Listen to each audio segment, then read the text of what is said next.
అందరికీ very very good morning. పత్రికా ఉగ్రవాదం నిజంగా సమాజానికి పత్రికలు ఏదైతే న్యాయం చేయాలి, సమాజాన్ని ఉద్ధరించాల్సినటువంటి పత్రికలు సమాజాన్ని నాశనం ఎలా చేస్తూ ఉన్నాయో ఆంధ్రప్రదేశ్లో ఆ రెండు పత్రికా ఉగ్రవాద సంస్థలు, ఒకటి రోతనాడు, రెండు బూతుజ్యోతి, నిరంతరం వాళ్ళు ప్రజల్లోకి ఎక్కించేటటువంటి విషయం ఎలా ఉంటుందో మనం చూస్తూనే ఉన్నాం. ఈరోజు ఎపిసోడ్ నెంబర్ 463లో చంద్రబాబు నాయుడు ఉగ్రవాద పత్రికలు ఎటువంటి రాసినాయో ఒకసారి చూద్దాం. బహుశా స్వాతంత్రం వచ్చిన తర్వాత ఇలాంటి క్యాబినెట్ భేటీలు, ఇంత దరిద్రమైనటువంటి క్యాబినెట్ భేటీలు ఎక్కడ జరుగుండు. ఎందుకంటున్నానంటే 5 క్యాబినెట్ మంత్రులు డుమ్మా కొడతారు అంటే వాళ్ళకే ఇంట్రెస్ట్ లేదు అసలు క్యాబినెట్ మీటింగ్ అంటే, అదొక పాయింట్. బట్ క్యాబినెట్ భేటీలో ప్రజలకు సంబంధించినటువంటి అంశాలు చర్చ జరగాలి. కానీ వీళ్ళ సొంత ఎజెండా ఏ విధంగా ప్రభుత్వాన్ని ప్రశ్నించిన వాళ్ళ గొంతు ఎలా నొక్కాలనే దాని మీద క్యాబినెట్ భేటీలు జరుగుతుంది. ఇంతకంటే దుర్మార్గమైనటువంటి క్యాబినెట్ భేటీలు ఇంకెప్పుడు జరగవు. బహుశా చరిత్రలో కూడా అంతకుముందు ఎప్పుడు జరిగిండో ఇంకా బహుశా కూడా జరగవేమో. ఎందుకంటే ఈరోజు రాష్ట్రంలో యూరియా అందక చనిపోతున్నటువంటి పరిస్థితులు, యూరియా కోసం లైన్లో నిలబడి చనిపోతున్నటువంటి పరిస్థితులు ఒకవైపు ఉన్నాయి. రైతుకి ఈరోజు గిట్టుబాటు ధర లేదు, ఏదైతే రైతుకి ఇవ్వాల్సినటువంటి భరోసా అందట్లేదు, రైతుకి ఏదైతే నష్టపోయినటువంటి వాళ్ళకి పంట నష్టపరిహారం ఇప్పటి వరకు లేదు. వీటి మీద ఎక్కడా చర్చలు లేదు క్యాబినెట్ మీటింగ్లో. ఈరోజు ఆడబిడ్డ నిధి గురించి క్యాబినెట్ భేటీలో చర్చ లేదు, నిరుద్యోగ వృద్ధి గురించి క్యాబినెట్ భేటీలో చర్చ లేదు, సూపర్ 6 కానీ సూపర్ 7 కానీ వీళ్ళు ఇస్తానన్నటువంటి 143 హామీల మీద క్యాబినెట్ భేటీలో చర్చ లేదు. ఏంటి క్యాబినెట్ భేటీలో వీళ్ళు చేసినటువంటి చర్చ అంటే ఎవరెవరికి 99 పైసలకు భూములు ఇచ్చేయాలి, ఏదైతే తెలుగుదేశం పార్టీ బినామీలకి ఇంకెవరికైనా మిగిలి ఉన్నాయో మనం ఇవ్వాల్సినవి. రెండో పాయింట్ వచ్చేటప్పటికి కీలకంగా ప్రభుత్వాన్ని ఎవరైతే ప్రశ్నిస్తున్నారో వాళ్ళ మీద ఇప్పటి వరకు ఎన్ని కేసులు పెట్టాం, ఇంకా ఎంతమంది మీద కేసులు పెట్టాలి, దీనికోసం ఒక ప్రత్యేక టాస్క్ ఫోర్స్ని ఎలా ఏర్పాటు చేయాలి, ఇదంతా డిస్కషను. అసలు నిజంగా పోలీసు టాస్క్ ఫోర్స్ ఏర్పాటు చేయాల్సి వస్తే దేని మీద చర్చ జరగాలి? నిన్న సాయి కృష్ణ బూడిద ఎక్కడుందో దాని మీద చర్చ జరగల, క్రాంతి కుమారుని ఎందుకు చనిపోయాడనే దాని మీద చర్చ జరగల, తెనాలిలో తిరుపతం ఎలా చనిపోయిందనే దాని మీద చర్చ జరగల, విజయనగరంలో కళావతి ఎలా చనిపోయిందనే దాని మీద చర్చ జరగల, కర్నూలులో మాలగంగమ్మ లాకప్ డెత్ గురించి చర్చ జరగల.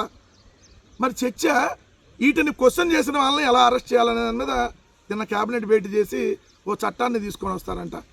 కొద్దిగా సిగ్గుందా మీకు అని అడుగుతా ఉన్నా. అసలు మీకు ఎంత కారిపోతా ఉంది వీళ్ళకంటే, క్వశ్చన్ చేసేవాడిని చూసి వీళ్ళకి కారిపోతూ ఉంది.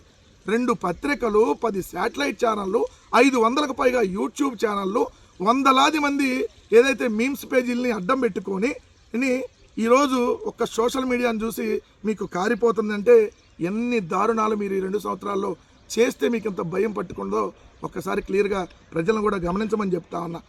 సోషల్ మీడియాలో సూపర్ 6 ఏదని అడిగితే కేసు పెడతారంట, సోషల్ మీడియాలో సాయికృష్ణ బూడిద ఏదంటే కేసు పెడతారంట, సోషల్ మీడియాలో ఏదైతే క్రాంతి కుమారు ఎందుకు చనిపోయాడంటే కేసు పెడతారంట, అమరావతిలో జరుగుతున్నటువంటి అవినీతి మీద క్వశ్చన్ చేస్తే కేసు పెడతారంట, అదేవిధంగా అమరావతిలో కొత్తగా సచివాలయం కడతారంట, దానికి 10,000 కోట్లు ఎందుకు, అదేవిధంగా 2,500 కోట్ల అద్దాలకే ఎందుకు అవుతున్నాయి, ఈ ఆంధ్రప్రదేశ్లో జరుగుతున్నటువంటి అవినీతిని, అమరావతిలో జరుగుతున్నటువంటి దోపిడీని క్వశ్చన్ చేస్తే అక్రమంగా కేసులు పెట్టి అరెస్టులు చేయమని, దాడులు చేయమని, లేదంటే మర్డర్లు చేయమని, లేదంటే సోషల్ మీడియాలో అకౌంట్స్ని లేపేయమని, లేదంటే వీడియోలు లేపేయమని, వైఎస్ఆర్సీపీ అఫీషియల్ ఇన్స్టాగ్రామ్ని లేపేయమని, అఫీషియల్ ఫేస్బుక్ లేపేయమని, ఇలా లేపేసి ఎన్ని కుట్రలు బన్ని ఇంకా సరిపోవట్లేదంట, ఇంకా కేసులు పెడతారంట. ఇప్పుడు డైరెక్ట్గా చట్టాన్ని తీసుకొని వచ్చి జైలుకు పంపుతారంట. అంటే ఎమర్జెన్సీ కంటే దారుణమైనటువంటి పరిస్థితులు ఏపీలో ఉన్నాయనేది ఇది నిదర్శనం కాదా? ఎంత దారుణం అంటే ప్రశ్నించిన వైఎస్ఆర్సీపీ కార్యకర్త మీద కేసులు పెడతారంట, ప్రశ్నించిన తెలుగుదేశం పార్టీ కార్యకర్తల మీద కేసులు పెడతారంట, ప్రశ్నించిన జనసేన కార్యకర్తల మీద కేసులు పెడతారంట, ప్రశ్నించిన జర్నలిస్టుల మీద కేసులు పెడతారంట, ప్రశ్నించిన రాజకీయ విశ్లేషకుల మీద కేసులు పెడతారంట, ప్రశ్నించిన యూట్యూబర్ల మీద కేసులు పెడతారంట, ప్రశ్నించిన అధికారుల మీద అయినా కేసులు పెట్టి జైలుకు పంపిస్తాం, దేశద్రోహం కేసులు పెడతామని చెప్పి చట్టాన్ని తీసుకురాబోతున్నారంట.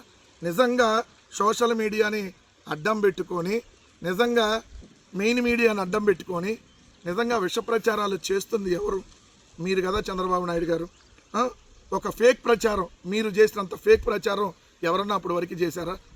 మీరు చేసినటువంటి మార్ఫింగ్ వీడియోలు, మీరు చేసినటువంటి మత విద్వేషాలను రెచ్చగొట్టేటటువంటి వ్యాఖ్యానాలు, రోజు మీరు రెచ్చగొట్టేటటువంటి మాటలు, ప్రతిపక్ష పార్టీని పట్టుకొని గొడ్డలి పార్టీ అంటూ ప్రతిరోజు మీరు చేస్తున్నటువంటి విష ప్రచారం ప్రపంచంలో ఎక్కడ ఏం జరిగినా వైఎస్ఆర్ కాంగ్రెస్ పార్టీకి జగన్మోహన్ రెడ్డి గారికి అంటగట్టి ఏ వీడియోలు మహిళలపై దుష్ప్రచారం మీ టీడీపీ జనసేన చేసినటువంటి దుర్మార్గాలు కాదా?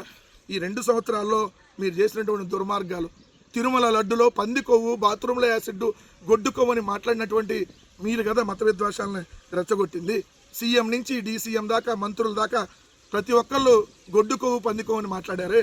ఇంతకంటే దుర్మార్గం, ఇంతకంటే ఫేక్ ప్రచారం ఇంకేమన్నా ఉంటుందా? అసలు మీరు అధికారంలోకి వచ్చిందే ఫేక్ ప్రచారాల ద్వారా కదా. ఇప్పుడు వాస్తవాల ప్రచారం చేస్తేనేమో ప్రభుత్వానికి కారిపోతుంది, ప్రశ్నిస్తేనేమో అరెస్టులు చేస్తారంట, ప్రశ్నిస్తే దేశద్రోహం కేసులు పెడతారంట. అంటే మీ ప్రభుత్వ పతనం ఇక్కడే ఆరంభమైందన్న విషయం క్లియర్గా అర్థమవుతుంది. ప్రశ్నించిన దానికి సమాధానం చెప్పలేక కేసులు పెట్టి అరెస్ట్ చేస్తున్నారంటేనే మీ ప్రభుత్వం ఓడిపోతుంది, మీ ప్రభుత్వం దారుణంగా వైఫల్యం చెందిందనేది అక్కడ అర్థం కావట్లేదా? ఒకటైతే గుర్తుపెట్టుకోండి, పౌరులకు సంబంధించినటువంటి హక్కుల్ని కాల రాసేస్తాము, రాజ్యాంగం కల్పించినటువంటి భావ ప్రకటన స్వేచ్ఛను ఏదైతే ఉపా అనేటటువంటి కోరల్లో బంధించి దేశద్రోహం కేసులు పెట్టి సంవత్సరాలు జైల్లో మగ్గేలాగా చేస్తామంటే తిరుగుబాటు ఆల్రెడీ మిగిలైంది. చంద్రబాబు నాయుడు గారు గుర్తుపెట్టుకోండి, సోషల్ మీడియాతో కొట్టుకొని పోబోతుంది మీ ప్రభుత్వం అనేది గుర్తుపెట్టుకోండి. ఎందుకంటే ఈ నారా నిరంకుశత్వాన్ని సోషల్ మీడియా పాతరేసి రేపొద్దున మీ సింగిల్ డిజిట్ సీట్లకి మిమ్మల్ని పరిమితం చేయబోతుందనేది గుర్తుపెట్టుకోండి. మీ అన్యాయాలని, మీ అవినీతిని కోకటి వేళ్లతో సహా అదే సోషల్ మీడియా రేపొద్దున పెకలించబోతుందనే విషయం మీకు ఆల్రెడీ అర్థమైంది. అందుకనే ప్రశ్నించిన వాళ్ళందరినీ అరెస్టులు చేసి జైలుకు పంపుతామంటున్నారు. నిజంగా ఈ చట్టంను రేపొద్దున మేమున్నప్పుడు కూడా అదే ఇంప్లిమెంట్ చేస్తే ఎంతమంది మీ తెలుగుదేశం వాళ్ళు రేపొద్దున లోపలికి వెళ్తారో గుర్తుపెట్టుకోండి. అసలు టీడీపీ జనసేన ఈ సోషల్ సైకోల్ని పెంచి పోషిస్తుంది మీరే కదా. కిరాకార్పి అనేటటువంటి యదవని, సీమరాజా అనేటటువంటి దున్నపోతుని, ఈ మొత్తాన్ని నడిపించేటటువంటి ఐటీడీపీ అనేటటువంటి చింతకాయల విజయ్ని, దీని వెనకాల ఉన్నటువంటి నారా లోకేష్, జనసేన నుంచేమో కిరణ్ లాయలు, లేదంటే అరవకుండా 5 సార్లు అబార్షన్ చేయించేవాళ్ళు, వీళ్ళ మీద కేసులు లేవా? ఆదిమూలం మీద కేసులు లేవా? కేసులు పెట్టరా? అదేవిధంగా చూస్తే నజీర్ మీద పెట్టరా? మహిళలను లైంగికంగా వేధించే కోన రవికుమార్ మీద కేసులు పెట్టరా?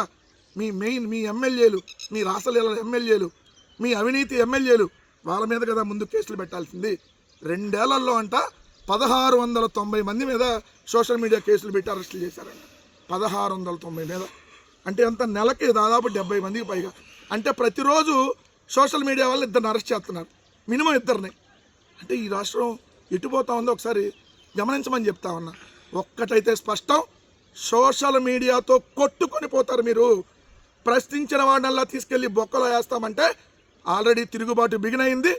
మీ ప్రభుత్వాన్ని కోకట వేలతో సహా పెకలించి ప్రజలే తీసుకెళ్లి బంగాళాఖాతంలో పాతి పెడతారన్న విషయం మాత్రం గుర్తుపెట్టుకోమని చెప్పి హెచ్చరిస్తా ఉన్నాం చంద్రబాబు నాయుడు గారు కూటమి ప్రభుత్వాన్ని.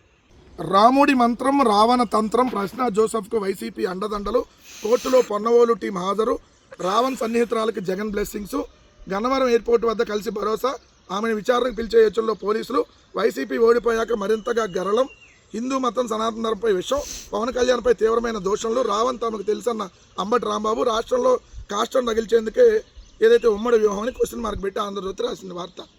నేను అడుగుతా ఉన్నా సూటిగా, ఇప్పుడు ప్రశ్న రావణ్ వెనకాల మేమే ఉన్నామంటారు, ప్రొఫెసర్ నాగేశ్వర వెనకాల మేమే ఉన్నామంటారు, జడా శ్రవణ్ వెనకాల మేమే ఉన్నామంటారు, అదేవిధంగా చూస్తే ఏదైతే ప్రకాష్ రాజ్ వెనకాల మేమే ఉన్నామంటారు.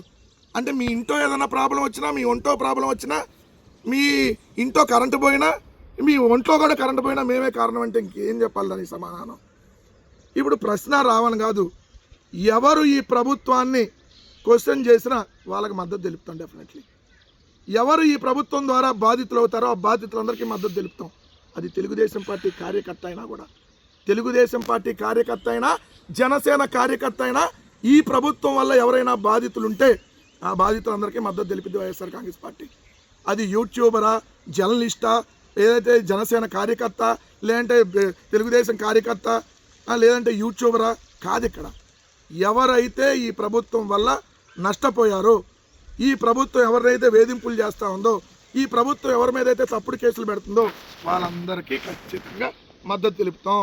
సాయికృష్ణ మా పార్టీ కాదే, ఏదైతే చిలకలూరుపేటలో ఎన్ఆర్ఐ మురళీ గారు మా పార్టీ కాదే, సో ప్రొఫెసర్ నాగేశ్వర గారు మా పార్టీ కాదే, రావణ్కి మాకు సంబంధం లేదే, అయినా కూడా మేము మద్దతు తెలిపామే. అది వైఎస్ఆర్ కాంగ్రెస్ పార్టీ అంటే.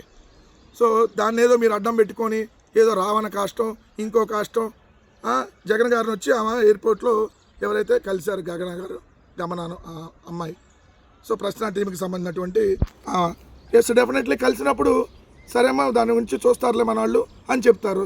దాంట్లో తప్పేంటి? నా ఇష్టం, నేను ఎవరికైనా 99 పైసలకు భూములు ఇస్తా, అది కాదు కదా ఎడి చెబుతుంది.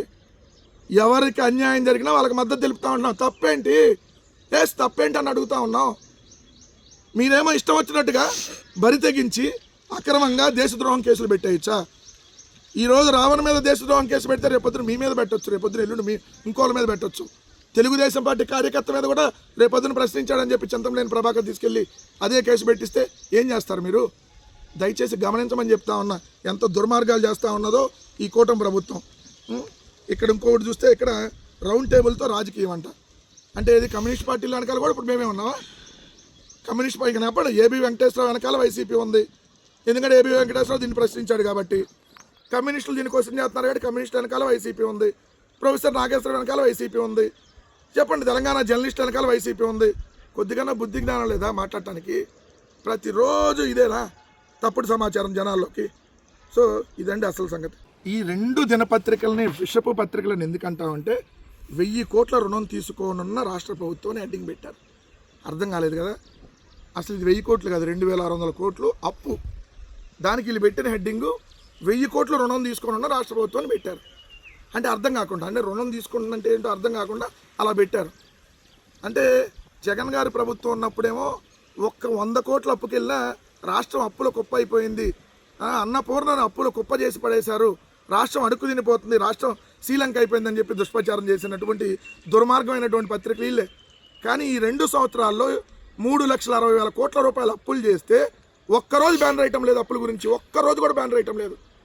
కనీసం లోపల కూడా ఇన్ని అప్పులు అయినాయి అని చెప్పి ఒక్కరోజు రాయలా. కనీసం ఆ ఫిగర్ రాయరు. ఎలా రాస్తారు? 1000 కోట్ల రుణం తీసుకోవడం రాష్ట్ర ప్రభుత్వం సెక్యూరిటీల వేలంలో పాల్గొని సాధించబోతుంది, ఏదో రన్నింగ్ రేసులో ఏదో మనకు ఫ్రీగా ఏదో ప్రైజ్ వస్తున్నట్టుగా ఏదో రాస్తారు ఇలా వార్తలు. అందుకని ఈ రెండింటిని విషపు పత్రికలు అనేది ఊరికే అంటల్లా. అందుకని ఈ 2 పత్రికలు పోతే తప్ప ఈ రాష్ట్రానికి పట్టినటువంటి శాశ్వత శని వదిలిపోవడానికి ఈ వార్తే ఒక ఉదాహరణ. దోపిడీకి స్టీల్ ముసుగు, Obulapuram to Sakshi via Brahmani steels, Gali తెరవనక పార్ట్నర్ జగన్ అంటూ ఏదైతే నన్ను తెలుగుదేశం పార్టీ ఇప్పుడు టాపిక్ డైవర్ట్ చేసేటటువంటి కార్యక్రమం. ప్రతిరోజు జగన్మోహన్ రెడ్డి గారి మీద ఏదో ఒక విషయం నక్కాలి, ఏదో ఒక తప్పుడు వార్త రాయాలి. అంటే గాలి జనార్దన్ రెడ్డి గారు వెనకాలంట మొత్తం ఆ కంపెనీలు వాటి వెనకాలంట జగన్ గారు ఉన్నారంట. మరి జగన్ గారు ఉంటే ఆ కేసుల్లో జగన్ గారిని ఎందుకు అరెస్ట్ చేయలేదు? జగన్ గారిని ఎందుకు విచారణకు పిలవలేదు? ఓబులాపురం మైనింగ్ వీటికి సంబంధించి జగన్ గారు ఉంటే మరి ఎందుకు జగన్ గారిని విచారణకు పిలవలేదు? కనీసం కొద్దిగా వార్త రాసేటప్పుడు కనీసం తెలుగుదేశం వాళ్ళకి బుద్ధి జ్ఞానం ఆ దేవుడు పెట్టకపోతే మనం ఏం చేస్తాం? ప్రతిరోజు ఏదో ఒక తప్పుడు వార్త రాసి ప్రజల మెదడులోకి విషయాన్ని ఎక్కించాలనేది వాళ్ళ ప్రయత్నం. అందుకని ఇంకో విషయం చెప్పేటటువంటి వార్త 2 పత్రికల్లో తెలుగుదేశం డైరెక్ట్ రిలీజ్ చేసింది, ఆ పత్రికలో బ్యానర్ ఐటమ్గా వేశారు. రాజధాని యువతకు ఉద్యోగ అవకాశాలని హెడ్డింగ్ పెట్టగానే నేను చూసి షాక్ అయ్యా. అవును, ఏంటి రాజధాని మన అమరావతిలో ఉద్యోగాలు వస్తున్నాయంటే ఏ కంపెనీ వస్తుందా ఏందా అని చెప్పి ఒకసారి లోపలికి వెళ్ళి వార్త చూస్తే షాక్ అయ్యా నేను. మొన్నేమో బార్ వచ్చింది అమరావతికి, రాష్ట్ర రాజధానికి మొన్న ఒక బార్ వచ్చింది. ఇవాళ ఒక రెస్టారెంట్ రాబోతా ఉందంట. ఆ రెస్టారెంట్కి సంబంధించిన దాంట్లో ఉద్యోగాలు ఇస్తారంట. హోటల్ ఏంటంటే బార్బిక్యూ నేషన్, దాంట్లో cashier, front office executive, receptionist, steward, captain, banquet supervisor, chef తదితరులకు మొత్తం ఒక 50 ఉద్యోగాలు భర్తీ చేసేందుకు ఏదైతే సిఆర్డిఏకి సంబంధించి వాళ్ళు దీనికి రిజిస్ట్రేషన్ చేసుకోమని ఇచ్చారు. మొదటి 3 నెలల పాటు నెలకు 6,000 ఇస్తారంట స్టైఫండ్. తర్వాత 12,000 నుంచి 14,000 వరకు జీతం ఉంటుందంట. ఆసక్తి గల అమరావతి ప్రాంత అభ్యర్థులు రిజిస్ట్రేషన్ చేసుకోమని చెప్పి ఏదైతే ఇక్కడ దీని సిఆర్డిఏ గురువారం ఒక ప్రకటనలో కోరిందంట. అది మంచి పెద్ద కంపెనీలు వచ్చేస్తున్నాయి అమరావతికి. క్యూ కట్టింది. మొన్న బారు, ఇవాళ బార్బిక్యూ రెస్టారెంట్, మొన్న బారు, ఇవాళ రెస్టారెంట్. సో వీటిలో ఉద్యోగాలు మన అద్భుతమైనటువంటి అమరావతి రాజధానిలో రాబోతూ ఉన్నాయి. ఏదైతే ఆశించినటువంటి ఆశాభంగం, త్వరపడండి. ముందు ట్రైనింగ్లో 6,000 ఇస్తారు, తర్వాత 12,000 నుంచి 14,000 రూపాయలు ఇస్తారు.